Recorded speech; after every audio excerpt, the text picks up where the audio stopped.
തേന്മാവിൻ കൊമ്പത്ത് ഇന്നു മുതൽ എല്ലാ ദിവസവും രാത്രി 9 മണിക്ക് നമ്മുടെ സ്വന്തം സൺ സൂര്യയിൽ.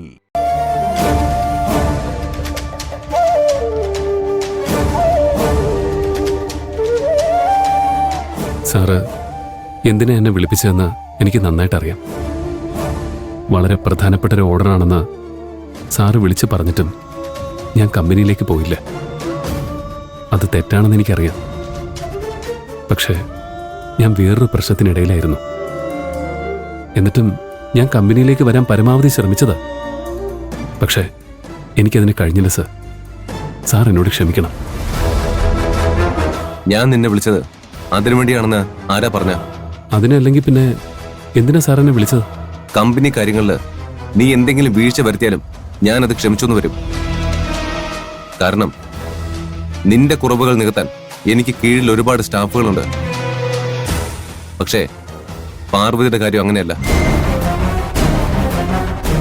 പാർവതിയുടെ കാര്യത്തില് നീ എന്തേലും കുറവ് വരുത്തിയ ഞാൻ നോക്കി നിൽക്കില്ല. സാർ എന്തിനെക്കുറിച്ചാ പറയുന്നതെന്ന് എനിക്ക് മനസ്സിലാവുന്നില്ല. മനസ്സിലാവുന്നില്ലേ? ഇന്ന് ഞാൻ റോഡിൽ വെച്ച് പാർവതിയെ കണ്ടില്ലായിരുന്നെങ്കിൽ പാർവതി മരിച്ചുപോയനെ. സാറേ എന്താ ഈ പറയുന്നേ? പാർവതിന് എന്തു പറ്റി? പാർവതി വരുന്ന വഴിക്ക്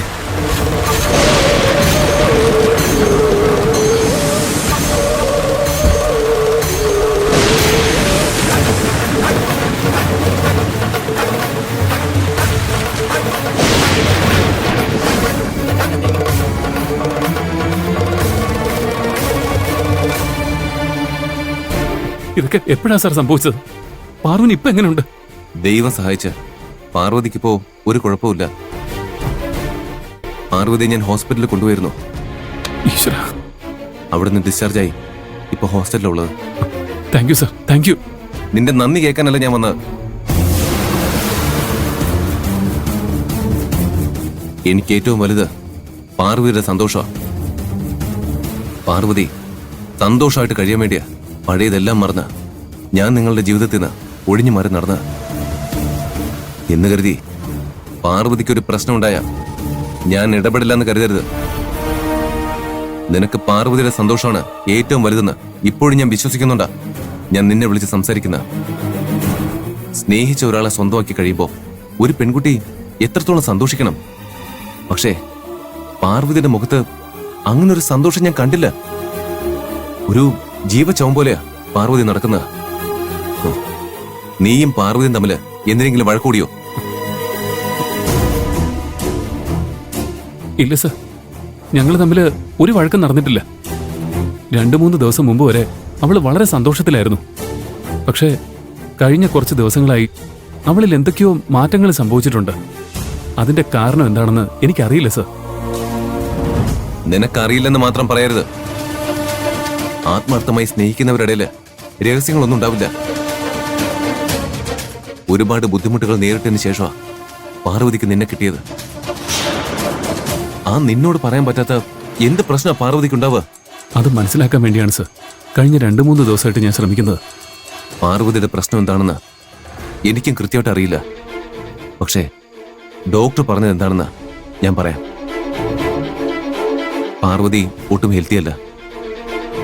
പാർവതി ഫുഡിന്റെ കാര്യത്തിൽ കുറച്ചുകൂടി ശ്രദ്ധിക്കണമെന്നാ ഡോക്ടർ പറഞ്ഞ.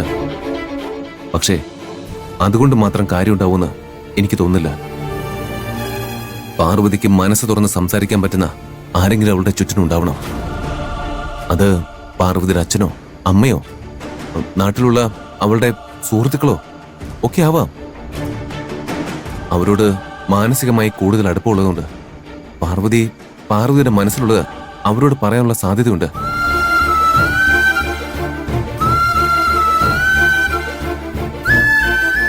പാർവതിയെ സ്വന്തമാക്കാൻ പ്രിയന് ഒരുപാട് ബുദ്ധിമുട്ടിയിട്ടുണ്ടെന്ന് എനിക്കറിയാം.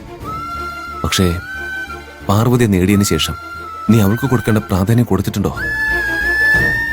പാർവതിയുടെ കാര്യങ്ങളിലെല്ലാം നീ കെയർലെസ് ആവാൻ തുടങ്ങിയില്ലേ? പാർവതിയുടെ വാല്യൂ നീ ഒരിക്കലും മറക്കരുത് പ്രിയ. പാർവതിയുടെ സന്തോഷം ഉറപ്പുവരുത്തുക ആദ്യം ചെയ്യേണ്ടത്. ബാക്കി കാര്യങ്ങളെല്ലാം അത് കഴിഞ്ഞിട്ട് മതി. സർ, എനിക്ക് പാറുവിന്റെ വില അറിയില്ലെന്ന് സാറ് പറയരുത്. അവളുടെ പ്രശ്നം എന്താണെന്ന് ചോദിച്ച് മനസ്സിലാക്കാൻ ഞാൻ പലതവണ ശ്രമിച്ചതാ. അവള് പറയാതെ ഒഴിഞ്ഞു മാറി നടക്കുകയാണെന്ന് മനസ്സിലാക്കിയതുകൊണ്ട് ഞാൻ ജോലി പോലും മാറ്റിവെച്ചിട്ട് അവളെ തേടി ഈ സിറ്റി മുഴുവൻ അലയുകയായിരുന്നു.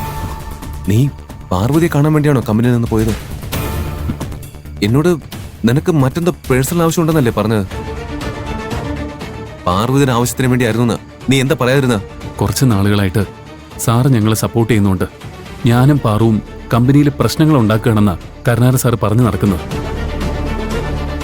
ഞാനും പാറുവും സാറിന് ആവശ്യമില്ലാത്ത തരത്തിൽ സ്വാധീനിക്കുന്നുണ്ടെന്ന് അയാൾ പറഞ്ഞു നടക്കുന്നുണ്ട്. അന്ന് ടെറസിൽ വെച്ച് ഇതുപോലെ സംസാരിച്ചപ്പോഴാണ് ഞാൻ അയാളെ അടിച്ചത്. അതിനുശേഷം പാറുവിന്റെ ആവശ്യത്തിന് സാറിനോട് ഒരു സഹായം ചോദിക്കരുതെന്ന് ഞാൻ തീരുമാനിച്ചത്. എനിക്ക് കരുണാകരനൊന്നും ഒരു വിഷയമേ അല്ല. അയാളെയൊക്കെ ഞാൻ ഹാൻഡിൽ ചെയ്തോളാം.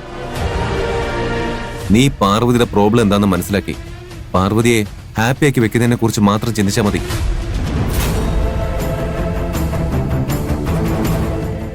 ഞാൻ വീണ്ടും പറയാ, പാർവതിക്ക് വേണ്ടി മാത്രമാ ഞാൻ ഒതുങ്ങി നിൽക്കുന്നത്. പാർവതി ബുദ്ധിമുട്ടിലാണെന്ന് ഞാൻ അറിഞ്ഞ ഞാൻ എന്തായാലും ഇടപെടും. Take care of her.